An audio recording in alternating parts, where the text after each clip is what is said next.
Hello students, आज हम बात करेंगे what is the Indian law over the child marriages.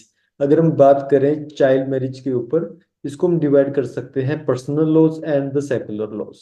And personal law में हमारे Hindu law, Muslim law, Christian law, Parsi law, right. And secular law में हमारे पास अभी है prohibition of child marriage act, PCMA 2006। जो पर्सनल लॉज हैं, हिंदू लॉ कहता है कि एक लड़का 21 साल की उसकी एज है जहाँ पे वो मैरिज कर सकता है। एंड लड़की के केस में वो एज है 18 ईयर्स। एंड मुस्लिम लॉ में वो एज है age of the puberty, that is the 15 years, right. अगर हम इस लेक्चर में हम बात करेंगे PCMA के बारे में। PCMA में हमारे पास एज बताई गई है up to the age of 18 years in the case of the girl and 21 years in the case of the boy, right। तो हम बात करें कि अगर कोई ऐसी चाइल्ड मैरिज होती है तो उसका क्या इफेक्ट है।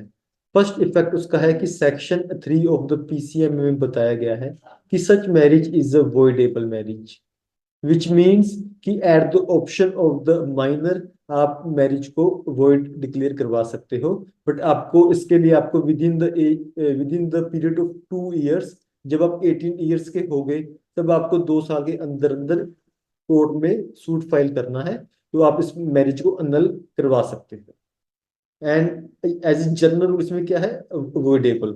एंड ऑल्सो कुछ ऐसे सर्कमस्टांसेस हैं that are contained in section 12, जो कहते हैं कि मैरिज आपकी वॉइड होगी जहां पे आपकी वो जो चाइल्ड मैरिज हुई है वो कोई बाय फोर्स या किडनैप करके या for the purposes of marriage आपको किसी भी लड़की या लड़के को सेल कर दिया गया है या ट्रैफिकिंग की गई है, तो उन केसेस में पनिशमेंट क्या होगी, वो क्या होगी, मैरिज का स्टेटस क्या होगा, वॉइड मैरिज होगी।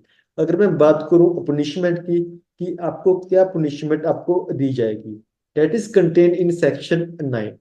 इसमें बताया गया कि अगर कोई पर्सन चाइल्ड मैरिज करता है, it is a gender specific section, कि अगर कोई पर्सन चाइल्ड मैरिज करता है तो उसे सजा है 2 साल और 1 lakh rupees fine, extend to 1 lakh rupees fine, और बोथ, या तो 2 साल तक हो सकती है या 1 लाख तक फाइन लग सकता है, या बोथ उसे दी जा सकते हैं।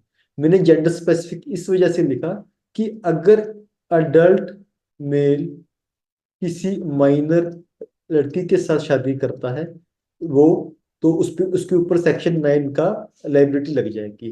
But it does not apply in case of their is a adult female. अगर यहाँ पे अडल्ट फीमेल है एंड माइनर बॉय है तो सेक्शन 9 उसके ऊपर नहीं लगेगा। So that's why it is a gender specific.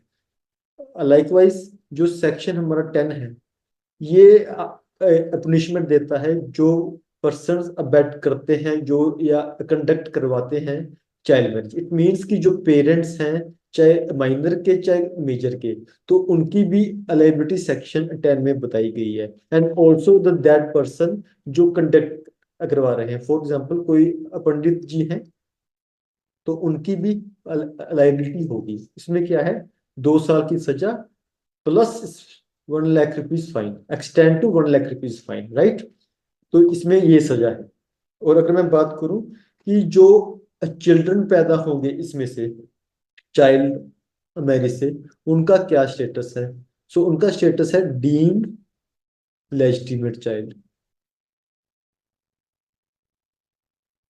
For all purposes,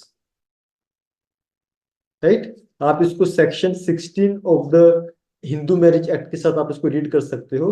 but वहां पे इसका स्टेटस थोड़ा सा कम है, यहाँ पे उसका स्टेटस ज्यादा है बिकॉज यहाँ लिखा हुआ है फॉर ऑल पर्पजेस, राइट।